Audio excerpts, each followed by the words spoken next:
Bidadi township ವಿರೋಧಿಸಿ JDS ಪಾದಯಾತ್ರೆ ಮಾಡ್ತಿದ್ದು, ಪಾದಯಾತ್ರೆಗೆ ಕಾಂಗ್ರೆಸ್ ಟಾಂಗ್ ಕೊಟ್ಟಿದೆ. ಕೆಂಪು ವಲಯದಿಂದ ನೊಂದ ರೈತರು ಎಂಬ ಹೆಸರಿನಲ್ಲಿ ಪ್ರಕಟಣೆ ಕೊಡಲಾಗಿದೆ. ಬಿಡದಿ ಟೌನ್ಶಿಪ್ ರೂವಾರಿಗಳಾದ ಬಿಜೆಪಿ ಜೆಡಿಎಸ್ನವರ ಪ್ರಾಯಶ್ಚಿತ್ತ ಯಾತ್ರೆಗೆ ಹಾರ್ದಿಕ ಸ್ವಾಗತ ಎಂದು ಕಾಂಗ್ರೆಸ್ ವ್ಯಂಗ್ಯವಾಡಿದೆ. ಇಂದು ಸಂಜೆ 5 ಗಂಟೆಗೆ ದೆಹಲಿಗೆ ಸಿಎಂ ಡಿಕೆ ಶಿವಕುಮಾರ್ ತೆರಳಿದ್ದಾರೆ. ಖಾತೆ ಹಂಚಿಕೆ ಗೊಂದಲ, ಸಚಿವ ಸ್ಥಾನಕ್ಕಾಗಿ ಹಲವರ ಅಸಮಾಧಾನದ ಬಗ್ಗೆ ಹೈಕಮಾಂಡ್ ನಾಯಕರ ಜೊತೆ ಡಿಕೆ ಶಿವಕುಮಾರ್ ಚರ್ಚೆ ನಡೆಸಲಿದ್ದಾರೆ. ಇಂದು ದೆಹಲಿಯಲ್ಲೇ ಸಿಎಂ ಡಿಕೆ ಶಿವಕುಮಾರ್ ವಾಸ್ತವ್ಯ ಹೂಡಲಿದ್ದಾರೆ. ಕಾವೇರಿ ಹೋರಾಟಕ್ಕೆ 13ನೇ ತಾರೀಕು ಕರ್ನಾಟಕ ಬಂದ್ ಕರೆ ವಿಚಾರಕ್ಕೆ ಸಂಬಂಧಪಟ್ಟಂತೆ ಮೈಸೂರಿನಲ್ಲಿ ವಾಟಾಳ್ ನಾಗರಾಜ್ ಕುಂಬಳಕಾಯಿ ಚಳುವಳಿ ನಡೆಸಿದ್ದಾರೆ. ತಮಿಳುನಾಡಿಗೆ ನೀರು ಬಿಡಬಾರದು ಅಂತ ರಾಜ್ಯದಲ್ಲಿ ಅಭಿವೃದ್ಧಿಗಳ ವಿಚಾರಕ್ಕೆ ಕರ್ನಾಟಕ ಬಂದ್ ಕರೆ ಕೊಟ್ಟಿದ್ದೇವೆ ಅಂತ ವಾಟಾಳ್ ನಾಗರಾಜ್ ತಿಳಿಸಿದ್ದಾರೆ. ಗಣೇಶ ಹಬ್ಬಕ್ಕೆ ಇನ್ನೇನು ಕೆಲವೇ ದಿನಗಳಷ್ಟೇ ಬಾಕಿ ಇದ್ದು, ಗಣೇಶ ಮೂರ್ತಿಗಳ ಕುರಿತು ಜಿಬಿಎ ಮಹತ್ವದ ಆದೇಶ ಹೊರಡಿಸಿದೆ. ರಾಸಾಯನಿಕ ಗುಣಗಳಿರುವ ಹಾಗೂ ಜೈವಿಕವಾಗಿ ವಿಘಟನೆಗೊಳ್ಳದ ವಸ್ತುಗಳಿಂದ ತಯಾರಿಸಲಾದ ಮೂರ್ತಿಗಳ ವಿಸರ್ಜನೆಗೆ ಜಿಬಿಎ ನಿಷೇಧಿಸಿ ಜಿಬಿಎಯ ಎಫ್ಇಸಿಸಿ ವಿಶೇಷ ಆಯುಕ್ತರಾದ ಸುಷ್ಮಾ ಗೋಡಾಬೋಳೆ ಸುತ್ತೋಲೆ ಹೊರಡಿಸಿದ್ದಾರೆ. ಸುತ್ತೋಲೆಯನ್ನು ಜಾರಿಗೊಳಿಸುವುದರ ಜೊತೆಗೆ ನಿಯಮ ಉಲ್ಲಂಘಿಸಿದವರ ವಿರುದ್ಧ ಕಾನೂನು ಕ್ರಮ ಕೈಗೊಳ್ಳುವಂತೆ ಸೂಚನೆ ನೀಡಲಾಗಿದೆ. ಇನ್ಮುಂದೆ ತುಟಿಗೆ ಲಿಪ್ಸ್ಟಿಕ್ ಹಾಕೋ ಮುನ್ನ ಹೆಣ್ಮಕ್ಳು ಹುಷಾರಾಗಿ ಇರಬೇಕು. ಕೆಂಪಾಗಿ ಕಾಣೋ ಲಿಪ್ಸ್ಟಿಕ್ನಲ್ಲಿ ಕಾರ್ಸೋಜೆನಿಕ್ ಅಂಶ ಪತ್ತೆಯಾಗಿದೆ. ಇದರ ಜೊತೆಗೆ ಮೆಟಲ್ ಕೂಡ ಪತ್ತೆಯಾಗಿದೆ.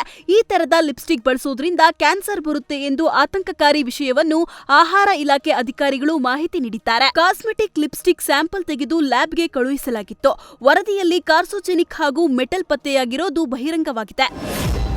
ನಂದಿ ಹಿಲ್ಸ್ ಮಾನ್ಸೂನ್ ಮ್ಯಾರಥಾನ್ನಲ್ಲಿ ಭಾಗಿಯಾಗಿದ್ದ ಕ್ರೀಡಾಪಟು ಸಾವನ್ನಪ್ಪಿದ್ದಾರೆ. 31 ವರ್ಷದ ಪಂಜಾಬ್ ಮೂಲದ ಅಮನ್ ದೀಪ್ ಸಿಂಗ್ ಜಗಡೆ ಮೃತಪಟ್ಟಿದ್ದು, ಮಾನ್ಯತಾ ಟೆಕ್ ಪಾರ್ಕ್ ಖಾಸಗಿ ಕಂಪನಿಯಲ್ಲಿ ಕೆಲಸ ಮಾಡ್ತಿದ್ರು. 21 ಕಿಲೋಮೀಟರ್ ಮ್ಯಾರಥಾನ್ನಲ್ಲಿ ಅಮನ್ ಭಾಗಿಯಾಗಿ ನಂದಿ ಬೆಟ್ಟದ ಅರ್ಧ ಭಾಗ ಓಟ ಮುಗಿಸಿದ್ರು. ಓಡುತ್ತಿದ್ದಾಗಲೇ ಕುಸಿದು ಬಿದ್ದಿದ್ದು, ತಕ್ಷಣವೇ ಮುದ್ದೇನಹಳ್ಳಿ ಆಸ್ಪತ್ರೆಗೆ ರವಾನಿಸಿದ್ರು.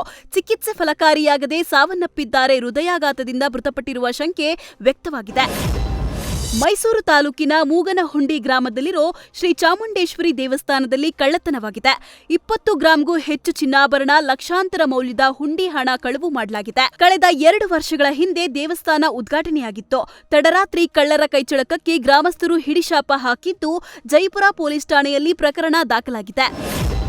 ಶಿವಮೊಗ್ಗ ಜಿಲ್ಲೆಯ ತೀರ್ಥಹಳ್ಳಿಯ ಗಾಂಧಿನಗರದಲ್ಲಿ ಭೂಕುಸಿತ ಪ್ರಕರಣಕ್ಕೆ ಸಂಬಂಧಪಟ್ಟಂತೆ ಘಟನಾ ಸ್ಥಳಕ್ಕೆ ಉಸ್ತುವಾರಿ ಸಚಿವ ಮಧು ಬಂಗಾರಪ್ಪ ಭೇಟಿ ಕೊಟ್ಟಿದ್ದಾರೆ. ಮನೆ ಕಳೆದುಕೊಂಡವರ ಕುಟುಂಬಸ್ಥರ ಜೊತೆಗೆ ಸಚಿವ ಮಧು ಬಂಗಾರಪ್ಪ ಮಾತುಕತೆ ನಡೆಸಿ ಪರಿಹಾರದ ಭರವಸೆ ಕೊಟ್ಟಿದ್ದಾರೆ. ಸಚಿವರಿಗೆ ತೀರ್ಥಹಳ್ಳಿ ಶಾಸಕ ಅರಗ ನಾಗೇಂದ್ರ ಹಾಗೂ ಮಾಜಿ ಸಚಿವ ಕಿಮ್ಮನೆ ರತ್ನಾಕರ್ ಸಾಥ್ ನೀಡಿದ್ರು. ಮಾಫಿ ಸಾಕ್ಷಿ ಅರ್ಜಿಯಲ್ಲಿ ಆರೋಪಿ ಪ್ರದೋಷ್ ಕೊಲೆ ರಹಸ್ಯ ಬಿಚ್ಚಿಟ್ಟಿದ್ದಾನೆ. ನಾನು ತಡೆದರೂ ಕೂಡ ಸಾಯಿಸುವ ನಿರ್ಧಾರ ಮಾಡಿಬಿಟ್ಟಿದ್ರು ಎಂದು ಉಲ್ಲೇಖಿಸಿದ್ದಾನೆ. ರೇಣುಕಾಸ್ವಾಮಿಯ ಮೊಬೈಲ್ ತೆಗೆದುಕೊಂಡು ನೋಡಿದಾಗ ಪವಿತ್ರ ಗೌಡಗೆ ಮಾತ್ರ ಮೆಸೇಜ್ ಮಾಡಿಲ್ಲ, ಇನ್ನೂ 3 ಮೆಸೇಜ್ ಮಾಡಿದ್ದಾನೆ ಅಂದಾಗ ಕೋಪಗೊಂಡು ಹಲ್ಲೆ ಮಾಡಿದ್ರು. ಬೇಡ ಹೊಡೆಯೋದು ಬಿಡಿ ಸರ್ ಅಂದ್ರೂ ಮಾತು ಕೇಳಲಿಲ್ಲ. ಸಿಗರೇಟ್ನಲ್ಲಿ ಸುಟ್ಟು ಹಿಂಸೆ ನೀಡಿದ್ರು. ದರ್ಶನ್ ಸಹ ಮಾರಣಾಂತಿಕವಾಗಿ ಹಲ್ಲೆ ಮಾಡಿದ್ರು. ಡ್ರೈವರ್ ರವಿಶಂಕರ್ ಬಂದು ರೇಣುಕಾಸ್ವಾಮಿ ಸತ್ತಿದ್ದಾನೆ ಎಂದ ಕೊಲೆ ಕೇಸಲ್ಲಿ ಸಹಾಯ ಮಾಡದೆ ಹೋದ್ರೆ ನಾನು ಬದುಕೋದಿಲ್ಲ ಅಂದಿದ್ರು. ಅದಕ್ಕೆ ಸಹಾಯ ಮಾಡಿದ್ದೀನಿ. ಪ್ರದೋಷ್ ಅರ್ಜಿ ಸಲ್ಲಿಸಿದ್ದಾನೆ.